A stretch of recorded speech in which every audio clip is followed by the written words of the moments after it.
Este es un ejemplo típico de un proceso isotérmico, particularmente una compresión isotérmica sobre un gas ideal. Nos dice el problema que tenemos una masa fija de helio. La masa es de 350 gramos. Se encuentran contenidos en un recipiente a condiciones normales de temperatura y presión. Generalmente este tipo de condiciones se abrevia STP por por sus siglas en inglés. La S viene de estándar. Deben ser estándar.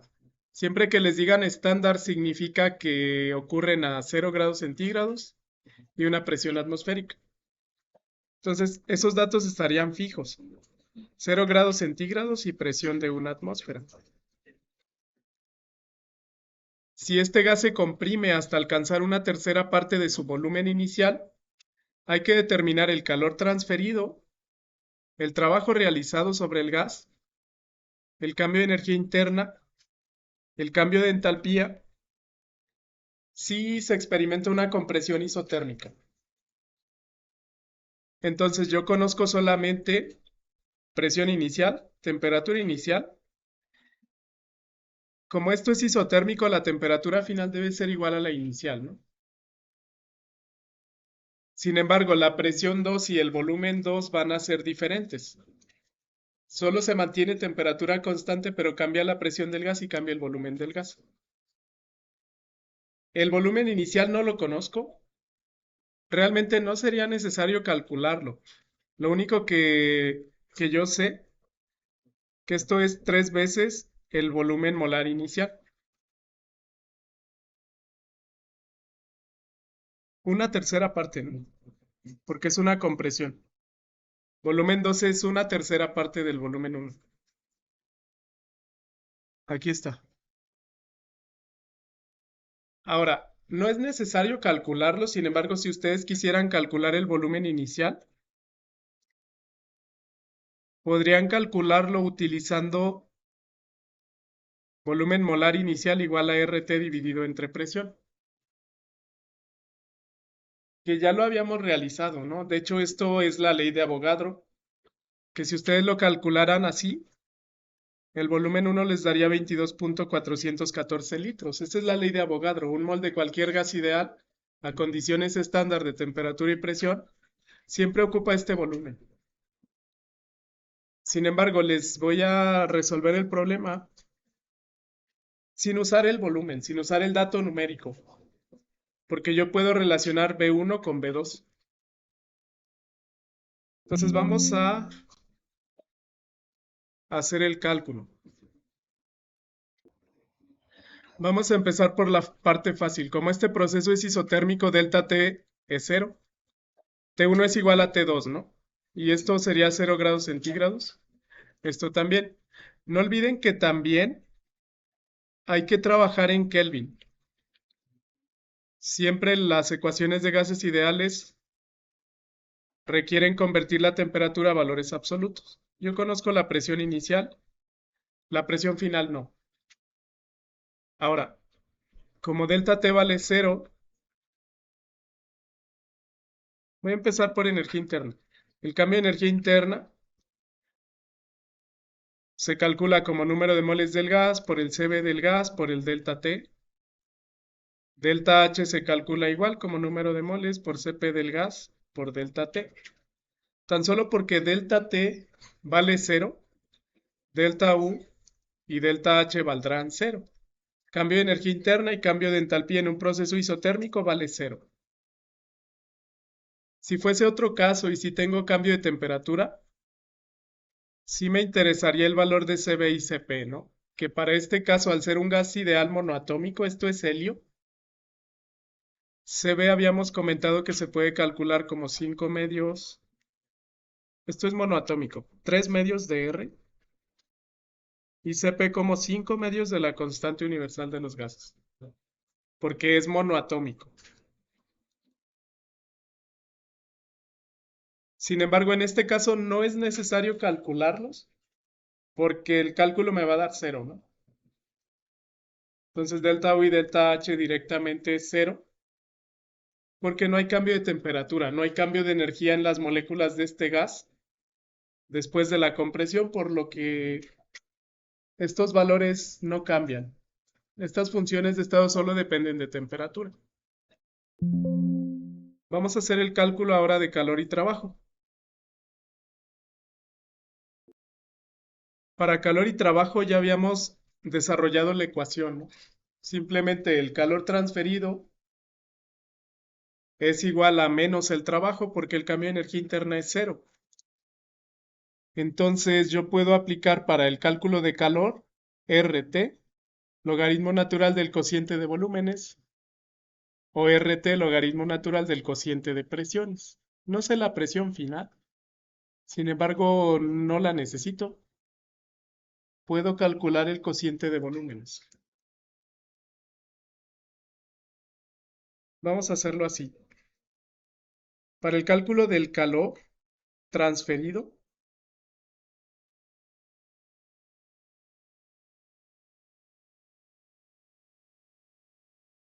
vamos a usar la ecuación. Calor transferido es la constante universal de los gases por la temperatura del gas, por el logaritmo natural del volumen molar 2 entre el volumen molar 1.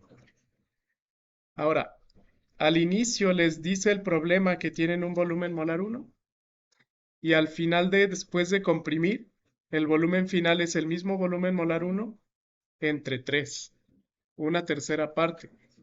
Esto es el volumen final. Yo puedo usar esa relación en esa expresión. No necesito calcular el volumen realmente. Esto me queda R, T, logaritmo natural de ¿cuánto es el volumen molar 2? Volumen molar 1 entre 3, ¿no? ¿Cuánto es el volumen molar 1? Lo dejo como volumen molar 1.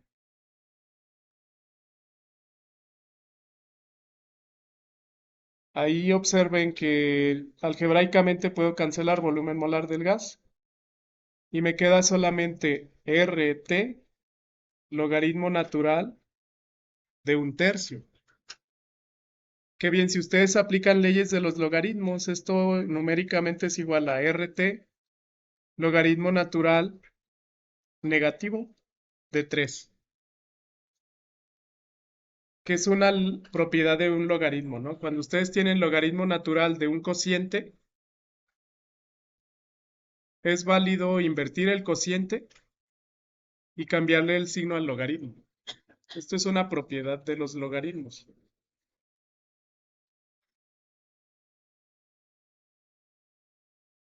Noten que si yo lo hiciera con presiones, llegaría a la misma expresión que está aquí. ¿Por qué? Si lo hiciera con presiones, ¿cuántas veces debe ser mayor P2 que P1? 3 veces, ¿no? Porque estoy comprimiendo a una tercera parte, la presión se debe ir a 3 veces. Entonces este cociente también es 3.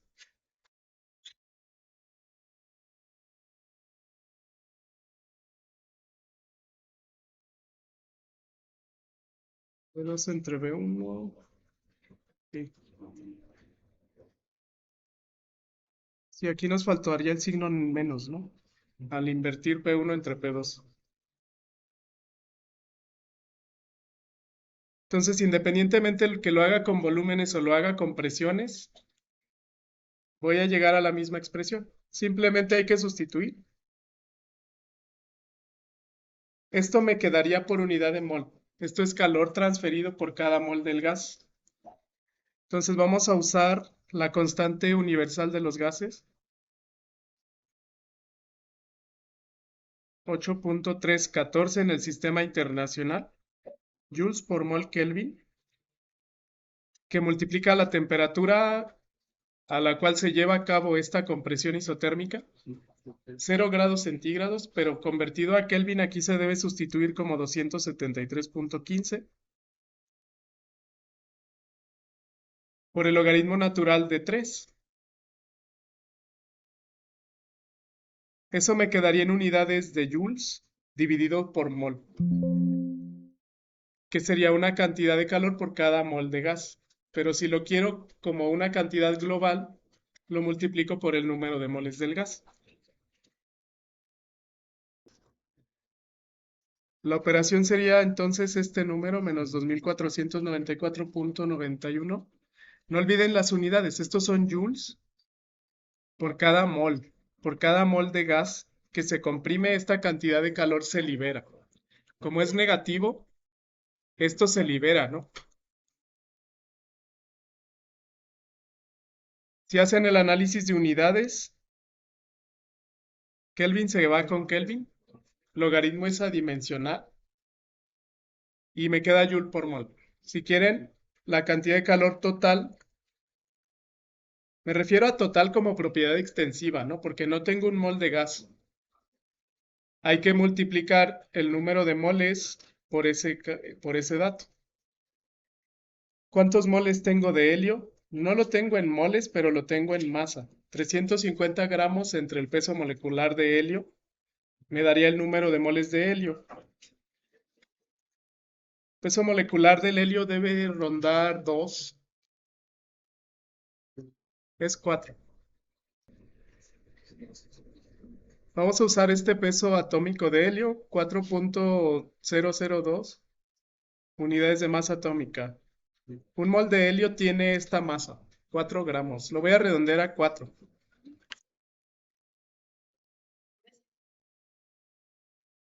4 gramos de helio por cada mol. Y esto multiplicado por el calor de 2494.91 joules por mol. Me quedan moles que se cancelan con moles. Si hacen el cálculo, el número de moles de helio les va a dar aproximadamente 87.5. Y eso multiplicado por el calor transferido por unidad de mol, les debe dar 218.304 negativo. 0.6. Esos serían joules ahora sí. Esa es la cantidad total. O pueden decir que son 218.3 más o menos kilojoules. Ese es el calor que se transfiere en esa compresión. También negativo porque está saliendo del sistema.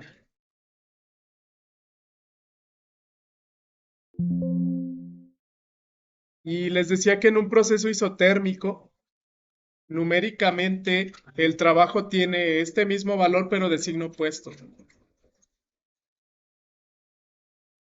Esto viene de la primera ley, ¿no? Calor más trabajo igual a cambio de energía interna. Entonces, para un proceso isotérmico dado cero cambio de energía interna, el trabajo es menos el calor.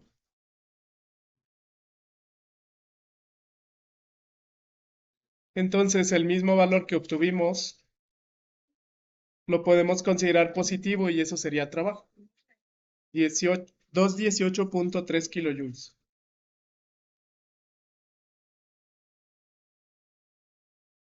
218.3 kilojoules. ¿Cómo interpreto este sistema? Bueno, imagínense que estoy aplicando esa cantidad de trabajo. Está ingresando al sistema 218.3 kilojoules.